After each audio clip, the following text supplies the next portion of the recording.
नमस्कार, मैं पुनीत पाठक और आप देख रहे हैं मध्य प्रदेश की बात। बहुत स्वागत है आप सबका। पंचायत चुनाव को लेकर लगातार असमंजस है और इसमें ओबीसी आरक्षण एक बड़ा मुद्दा है। ओबीसी आरक्षण को लेकर जो बवाल की स्थिति, इन सब के बीच शिवराज सरकार ने अब ओबीसी वोटर्स की गिनती करने का आदेश दिया है और इसके लिए सरकार ने सभी कलेक्टर्स को 10 दिन के भीतर एक लिस्ट बनाने के लिए कहा है। प्रदेश में पहली बार है कि ओबीसी वोटर्स की गिनती हो रही, लेकिन विपक्ष ने इस पर ऐतराज जताया और जिस संस्था से इसे कराया जा रहा उस पर ही सवाल उठाए। अब मूल प्रश्न ये है कि ओबीसी आरक्षण पर जारी सारी बहस और फंसे हुए पेंच के बीच में सरकार का यह सियासी दांव कितना काम करेगा।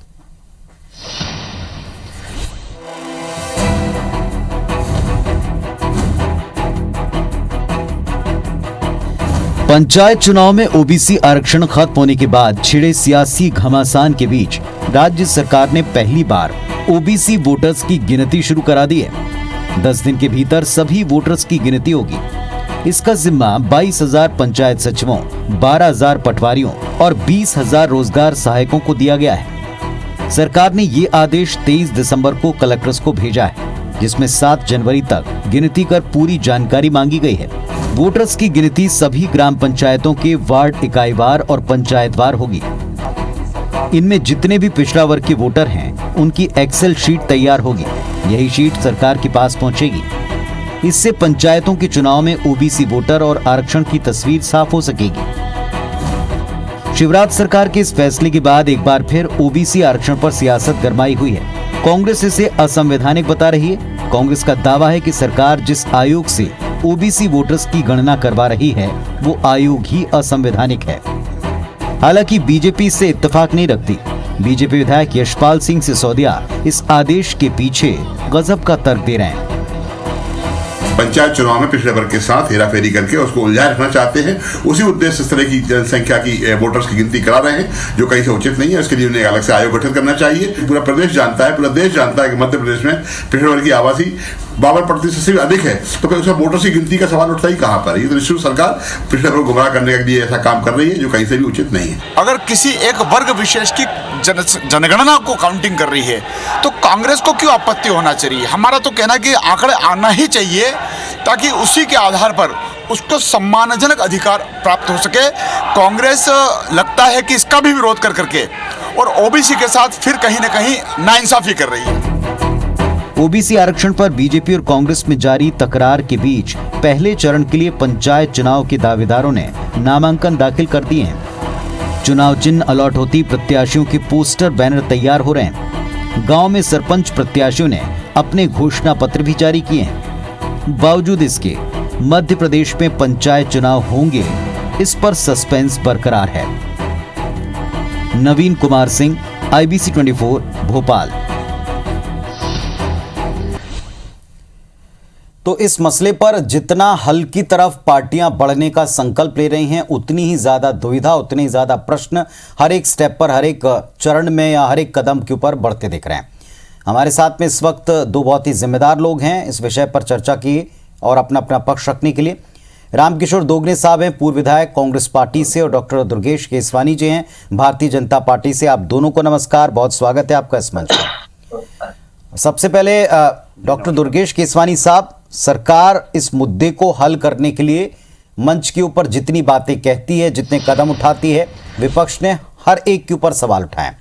अब जब आप गणना या गिनती की बात करें, तब भी कहना है कि जिस आयोग के द्वारा आप कराना चाहते हैं वो ये संवैधानिक तौर पर ठीक नहीं है। ये सवाल आपको कैसे लगता है? क्या मंशा इसके पीछे सरकार की?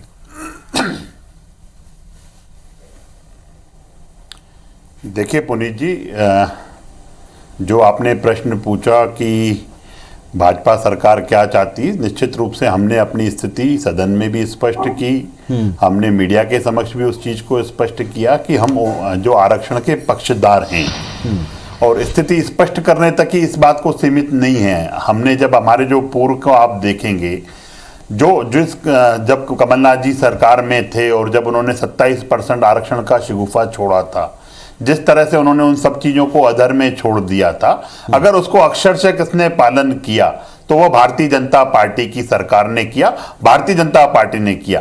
जिस चीज में सिर्फ कोर्ट ने सिर्फ स्टे लगा है उसको छोड़कर बाकी सब चीजों में हमने आरक्षण देने का काम किया। फिर नीट की परीक्षा जैसी परीक्षा हो उस पर 27% की बात हमने की, संविधान वर्ग को जब नौकरी देने की बात की हमने उसका पालन किया और आगे भी हम उस चीज का पालन करेंगे। अब तो कांग्रेस को यह बताना है, और कांग्रेस जिस तरह से प्रश्न लगा रही है पुनीत जी कि असंवैधानिक संस्था है, अरे ये रिकॉर्ड कोर्ट अदालत में जाएंगे, सुप्रीम कोर्ट में जाएंगे, तो क्या कोई भी सरकार क्या गलत चीजें उपलब्ध कराती है क्या डाटा कोर्ट्स में? ये सिर्फ और सिर्फ अविश्वास इन कांग्रेस के लोगों को है, और कैसे भी करके जो जिस चीज को हम चुनाव चाहते थे, हमारे नेताओं ने, माननीय प्रदेश अध्यक्ष जी ने, हमारे मुख्यमंत्री जी ने, हमारे गृह मंत्री जी, अनेक सब नेताओं ने इस चीज का स्वागत किया कि हम लोकतंत्र के इस चुनाव में हम स्वागत करते हैं और लोकतंत्र में ही चुनाव ही सब कुछ है और जनता ही जनार्दन है, हम जनता की अदालत में जाने को तैयार हैं। पर भय जिनको था, जो भयभीत थे, उन्होंने कमलनाथ जी के माध्यम से एक विचार प्रकट किया कि बैठकों का दौर चालू करें कमलनाथ जी, और पीछे से इनके सईद जाफर, विवेक तन्खा जी सेशन कोर्ट में गए, हाई कोर्ट में गए, सुप्रीम कोर्ट में गए, पर ये लोग जनता की अदालत में नहीं जा पाए। कैसे भी करके इस चुनाव को टालने का काम कांग्रेस करती रही, और मुझे लगता है कि जब उन्होंने, कमलनाथ जी ने 27% आरक्षण की बात की थी, जैसे ही वो लोकसभा के चुनाव हारे, उन्होंने ठंडे बस्ते में डालने का इसको काम किया। हमारी सरकार निश्चित ही इस चीज के लिए हम कटिबद्ध हैं और ओबीसी को आरक्षण मिले उसके लिए हम हर लड़ाई लड़ रहे हैं। सुप्रीम कोर्ट तक हमारी सरकार उस ओबीसी के लिए जा रही है। चलिए ठीक है, रामकिशोर दोगने साहब है, विपक्ष कहता है दोगने साहब कि ये गिनती करा के भी एक तरह से उलझा कर रखना चाहते हैं, थोड़ा सा इसको भी स्पष्ट करें कि क्या आपको लगता है इसके पीछे सरकार की मंशा है, क्या लाभ होगा जी? सरकार जी पुनीत जी, बिल्कुल सरकार की चुनाव कराने की मंशा होती तो शुरू से ही सही चलती और संविधान के अंतर्गत चलती, सबको न्याय देती। तो इन्होंने स्टार्टिंग से, आप देखिए, अब आरक्षण जो लागू किया है चुनाव में, उसमें जिला पंचायत का आरक्षण होगा, जिला पंचायत अध्यक्षों का आरक्षण होगा, बाकी के नहीं होगा। जनपद अध्यक्ष भी होता, सरपंच भी होता, सदस्य, जनपद सदस्य भी होता, जिला पंचायत सदस्य भी होता और वार्ड मेंबर भी होता, उनको आरक्षण नहीं होगा। तो ये असंवैधानिक है क्या? असंवैधानिक काम कर रहे हैं, असंवैधानिक सरकार बनी हुई है, आपने देखा है विधायकों को खरीद के बनी हुई है, तो असंवैधानिक कार्य ही कर रहे हैं ये लोग। ये संविधान के अंतर्गत कोई काम करना नहीं चाहते।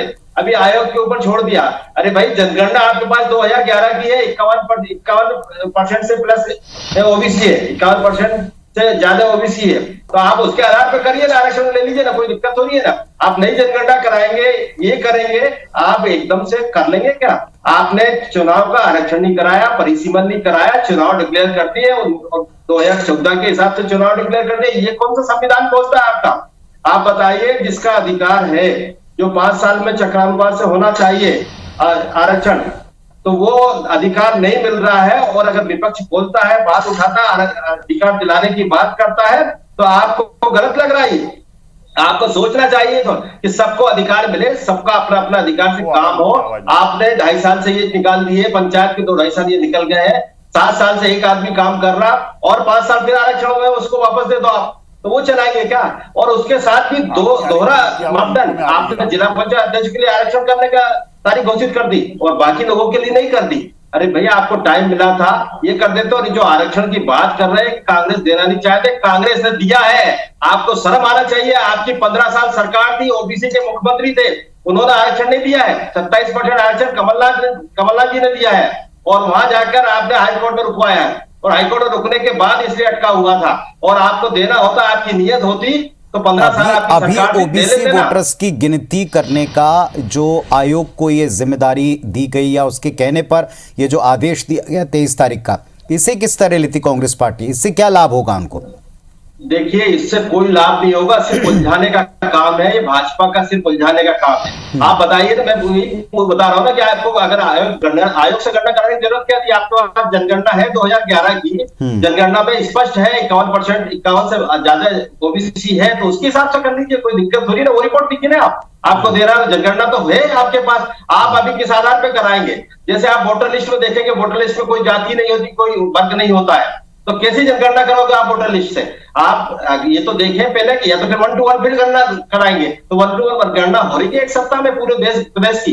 तो ये इस तरह से उलझाने के अलावा कुछ नहीं हो रहा। आयोग कह देगा थोड़े दिन बाद कि वो जनगणना नहीं हो पा रही है, टाइम बढ़ा देगा या कुछ हो जाएगा। ये चीजें आपको कराना है तो इसके लिए नया एक गठित करते हैं आयोग, और गठित करके उससे कराते ना, तो वो फटाफट काम हो जाता। आप ये काम को अगर पहले कर लेते, 2 साल आपको मिले थे, 1.5 साल से अभी आप सरकार है, आप कर लेते पहले, तो ये सब चीजें की नहीं है। और विपक्ष आवाज उठाता तो विपक्ष रोक रहा। भाई विपक्ष का काम है आपकी गलतियों को पकड़ना, गलतियों को सुधार कराना, लेकिन दोगने साहब, जनता की आवाज उठाना, जनता के अधिकार दिलाना। दोगने साहब, जब आप इस विषय के ऊपर, आप माने विपक्ष, जब इस मुद्दे के ऊपर कोई भी कदम सरकार उठाती है और उस पर आप प्रश्न उठाते हैं, तो उल्टा ये आरोप भी लगता है कि आप इस वर्ग को उसका हक मिलने देना नहीं चाहते। चाहे कोर्ट जाने का मसला हो, चाहे कोई किसी भी मसले के ऊपर आप याचिका लगाएं, तो कहा जा रहा है कि आप इसे बैठकर सुलझाना नहीं, बल्कि इसमें नए नए लूपहोल्स जोड़कर पैंच डालना चाहते हैं। ये आप पर भी आरोप लगते हैं। जी पुनीत जी, बिल्कुल आप देख रहे हैं हमारे प्रदेश और देश में पता नहीं क्या हो रहा है। विपक्ष का काम है आवाज उठाना, आप गलती करोगे तो रोकना, बिल्कुल विपक्ष का काम, और हम वही काम कर रहे हैं हमारा। तो इनको तकलीफ हो रही है, हम पे आरोप लगा रहे। भैया सरकार में आप बैठे, आपको करना चाहिए सही काम, आपको करना चाहिए, सही रास्ते पे चलना चाहिए, तो क्यों उठाएगा विपक्ष आवाज? आप सही चलते नहीं है, गलत काम करते हो, गलत काम को हम रोकते हैं, लोगों को अधिकार दिला रहे हैं, पंचायतों में जो समस्या हो रही है उनको अधिकार अपना दिला रहे हैं, तो उसमें तकलीफ हो रही है आपको। तो अगर सब समान काम करते हैं, समान विचारधारा से काम करते हैं और सबके लिए काम करते हैं अगर, तो आपको ये जरूरत ही नहीं पड़ती, हमको ना कोर्ट जाने की जरूरत पड़ती है, ना किसी प्रकार की जरूरत पड़ती है। आप बताइए इसके पहले ऐसा हुआ क्या? पहली बार ऐसा हो रहा है कि अभी तक निश्चित नहीं है 6 तारीख को वोटिंग होना है, और निश्चित नहीं है कि चुनाव होगा कि नहीं होगा। आप इनके मंत्री कह रहे हैं, गृह मंत्री नरोत्तम मिश्रा जी कह रहे हैं कि चुनाव रोक देना चाहिए, प्रदेश अध्यक्ष कह रहे हैं दुर्गेश जी, सबसे बड़ा सवाल उठाया जा रहा है कि इस डेटा की आपको कहां आवश्यकता आन पड़ गई? अभी जो मसले चल रहे हैं इसमें कैसे आपको आवश्यकता आन पड़ गई, जबकि जनगणना के आंकड़े आपके पास मौजूद हैं, इस आधार पर आप आगे बढ़ सकते हैं?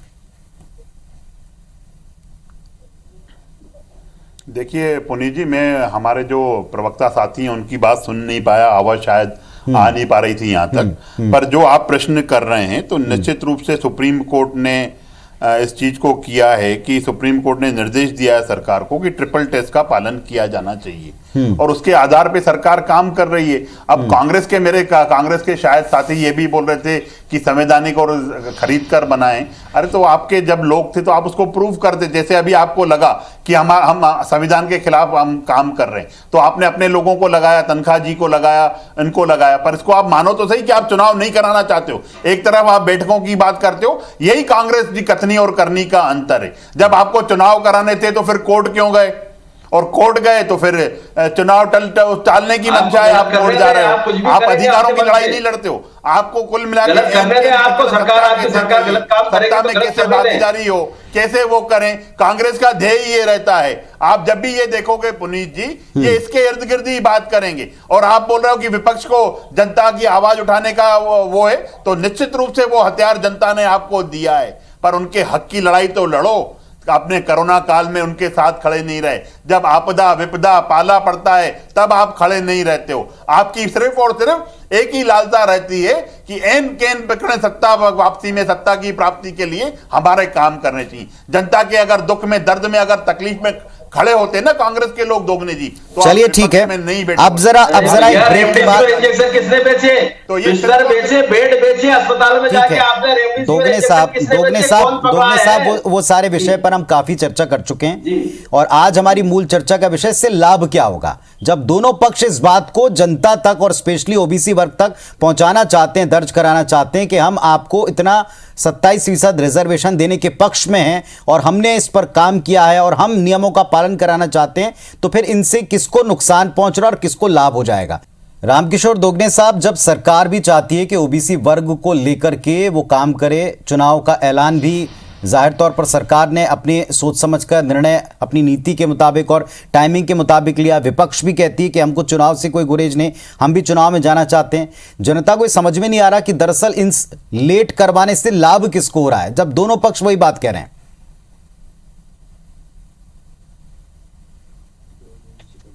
दोगने साहब,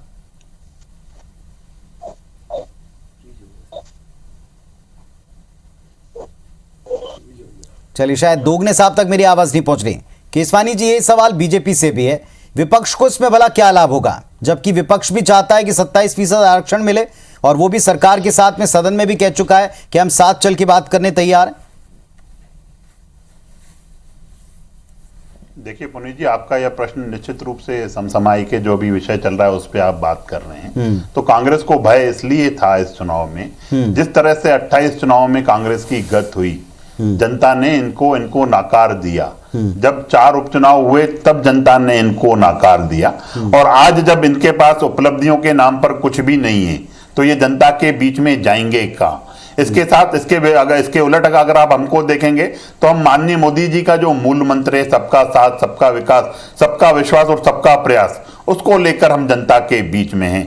हम आरक्षण तो हम जो 50% आरक्षण की बात होती है सभी वर्ग को, फिर SC ST का वर्ग हो, OBC हो, और अन्य जो आरक्षण की प्रणाली में जो आते हैं, गरीब EWS के लिए हो, तो सबको लेकर हम साथ बढ़ने वाले हैं। हम सामाजिक समरसता और सामाजिक न्याय को लेकर साथ में आगे बढ़ने वाले लोग हैं। और हमने हमेशा से ही, लेकिन दुर्गेश जी, आप ही की बात से एक सवाल उठता है, दलीय आधार पर नहीं, पूर्णतः दलीय आधार पर नहीं। ये त्रिस्तरीय चुनाव है और त्रिस्तरीय चुनाव एकदम रूट लेवल का चुनाव है, जिसमें दोनों पार्टियां, उनके कार्यकर्ता और उनके कार्यकर्ताओं जुड़े लोग इसमें एक्टिव होते हैं। लेवल का चुनाव लेकिन चलिए ठीक है, दोगने साहब अब शायद मुझे सुन पा रहे होंगे, मैं उनसे भी यही सवाल पूछता हूं।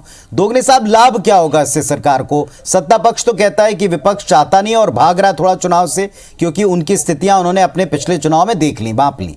क्या लगता है आपको, क्या फायदा सरकार को इससे होगा, चीजों को हैंग ऑन करने से? नहीं, देखिए, वो भी चुनाव कार्यक्रम आ जाने के बाद। जी देखिए, सरकार घबराई हुई है। सरकार ने जिस तरह से चुनाव घोषित किया, चुनाव घोषित करने में आरक्षण और रोटेशन का ध्यान नहीं रखा गया, परिसीमन का ध्यान नहीं रखा गया। परिसीमन में आप देखिए, कोई गांव नगर पालिका में आ गया, कोई नगर पंचायत में आ गया, उसको हटाया भी नहीं गया या नए उसके साथ जोड़े भी गए। सिंगल गांव जनपद में रह गए या जिला पंचायत में कम गांव रह गए। ये सब चीजें हमारी सरकार ने की थी, परिसीमन भी किया था, आरक्षण भी किया था, और पूरा का पूरा खाका रखा हुआ है तैयार। देखिए पुनीत जी, कांग्रेस पूरी तरह से भयभीत है। अदालत जाने वाले कौन लोग थे? मध्य प्रदेश की जनता जानती है कि अदालत में अगर कोई चुनाव को लेके गया तो कांग्रेस है। हमने तो स्वागत किया था, और हम अदालत भी समझ रही है और आपका प्रदेश भी समझ रहा है, जनता भी समझ रही है कि हम जैसे 28 उपचुनाव आ रहे हैं, हम जैसे 4 उपचुनाव आ रहे हैं, आगे हम नहीं आ रहे, इसको लेकर ये लोग भयभीत थे और इस बात को लेकर इनमें भय था। तभी कमलनाथ जी अपना जो बात कर रहे थे वो चुनाव को लेके कर रहे थे, और पीछे से इनके लोग वो इसमें और आगे बढ़ रहे थे। जनता के हित की, जनता के लिए, जनता के कभी भी इन्होंने सोची नहीं है इन लोगों ने। ये सिर्फ सत्ता इनको आप जैसे जाति के नहीं सहन करेंगे, के लिए काम करने वाले लोग हैं, और जनता इनको अच्छी तरह से समझ चुकी है मध्य प्रदेश की। तभी 28 जनता तो आपको समझ गई, इसलिए तो घबरा के भाग रहे हो चुनाव से। भाई चुनाव कराना था तो आप चुनाव कराना था, परिसीमन कराना चाहिए था, ये जनता के बीच में जा नहीं सकते, जनता के बीच में बात नहीं कर सकते, इसीलिए भयभीत होकर इन्होंने ये फैसला किया। पर मैं बता दूं दोगने जी, जनता इसको अच्छा नहीं मानेगी। जनता आपको आने वाले इस पंचायत चुनाव में भी निश्चित रूप से जवाब देगी, और उस जवाब में आप फिर हाशिए पे दिखेंगे। चलिए साहब, जनता ने ये सारे तर्क, ये बात आप दोनों बहुत अच्छी भली भांति जानते हैं, आप दोनों बड़े तर्कशील व्यक्ति हैं, आप दोनों जानते हैं कि जनता ये तर्क सदन के द्वारा, सदन से जो बातें हैं उनमें भी सुन चुकी है और अभी भी सुन रही है। लेकिन ये जितनी आपत्तियां हैं, सत्ता पक्ष को भी पता है कि आपत्तियां कितनी जायज हैं। दूसरी बात है कि इन आपत्तियों के बारे में पहले से भी आकलन जरूर किया गया होगा, क्योंकि दोनों पक्षों को लंबा तजुर्बा है, सत्ता का भी और विपक्ष का भी। इसके बावजूद अगर ये चीजें इस तरह से सामने आती गई और रोक लगती गई या हैंग ऑन होता गया, चीजें आगे टलती गई, तो इससे किसको लाभ होगा ये तो नहीं पता, लेकिन निश्चित तौर पर इससे जनता का नुकसान, उनको अपना, वर्गों को अपना नुकसान लग सकता है, और इसका उत्तर आप दोनों को उनके पास जाकर के ही देना होगा। बहुत शुक्रिया आप दोनों का अपने पक्ष रखने के लिए। नमस्कार।